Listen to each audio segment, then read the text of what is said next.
ও বুবু, বুবু রে, একটু ফিরে তাকা না আমার দিকে, দোহাই লাগে তোর। একটু ফিরে তাকা, কাইলা হইলাম বলে এত অবহেলা করিস না তুই আমারে বুবু। কালা হইলে কি হইব, আমি সর্বগুণে গুণান্বিত রে। আসসালামু আলাইকুম।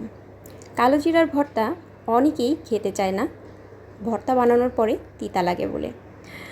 তো এই জন্য আমি এই রেসিপিটা শেয়ার করলাম। এই রেসিপিতে কালো জিরা ভর্তা বানালে কখনোই তিতা লাগবে না। তো আমি প্রথমেই অনেকগুলো পেঁয়াজ কিন্তু তেলের ভিতরে দিয়ে দিয়েছি, সাথে রসুন আর কয়েকটা শুকনো মরিচও দিয়ে দিয়েছি। এবার এগুলোকে খুব সুন্দরভাবে ভেজে নেব। পেঁয়াজগুলোকে একদম লাল লাল করে ভেজে নেব, পেঁয়াজ রসুনগুলোকে আর শুকনো মরিচগুলোকেও একটু মোচমোচা করে ভেজে নেব।